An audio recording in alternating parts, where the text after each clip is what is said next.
Hello বন্ধুরা, কেমন আছো? আশা করি ভালো আছো। আমিও ভালো আছি। তোমাদের সঙ্গে শেয়ার করছি মূলো দিয়ে পুঁটি মাছ। তাই এখানে আমি গার্ডেনে চলে আসছি মূলো নিতে। দেখুন বন্ধুরা, আগের দিন সারে মূলো গাছগুলো খেয়ে কী করে দিয়েছে। তাই আমি বেছে বেছে মোটা মোটা মূলোগুলো নিয়েছি। আগে ছোটোবেলায় মা মূলো দিয়ে পুঁটি মাছ রান্না করতে ঠান্ডার দিনে খেতে খুবই ভালো লাগতো। তাই আমি ভাবছি আজকে তোমাদের সঙ্গে এইভাবে রান্না করে শেয়ার করি। এখানে মূলো উঠিয়ে নিয়েছি, ধুয়ে নিলাম, তারপর চিকন চিকন করে আলুর মতন লম্বা লম্বা করে কেটে নিলাম। এইভাবে পুঁটি মাছগুলো ভেজে নিয়েছি। তারপর মশলাগুলো আমি এখানে ভেজে করে নিলাম মিক্সিতে। লঙ্কা, আদা, জিরা আর কড়াইতে এবার তেল দিয়ে আমি ফোড়ন দিয়ে দিচ্ছি।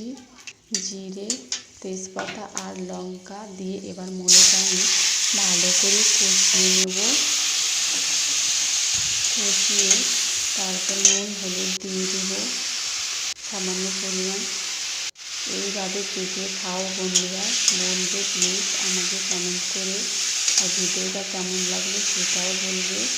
আর এরকম নতুন নতুন রান্না পেতে প্লিজ বন্ধুরা আমার চ্যানেলটা সাবস্ক্রাইব করে দেবে। দেখুন বন্ধুরা, আমার এটা ভাজা হয়ে গেল। তারপর সামান্য পরিমাণে জল দিয়ে দিলাম। তারপর কিছুক্ষণ পরে ফিরে আসছি বন্ধুরা। দেখুন কিছুক্ষণ পরে এখানে জলগুলো যখন ফুটে গেছে তখন আমি ভেজে রাখা মাছগুলো এর মধ্যে দিয়ে দিচ্ছি। তারপর নাড়াচাড়া করে আবার কিছুক্ষণের জন্য রেখে দেব। আবার কিছুক্ষণ পর ফিরে আসি বন্ধুরা।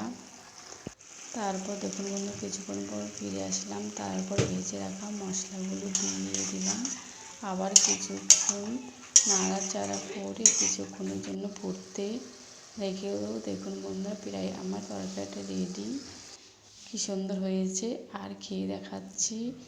এত সুন্দর হয়েছে খেতে কি বলবো। ছোটোবেলার কথা, মায়ের হাতে রান্নার কথা মনে পড়ে গেল। শীত ঠান্ডার দিনে এই রান্না খুবই টেস্টি লাগে। কেমন লাগলো ভিডিওটা বলবে প্লিজ।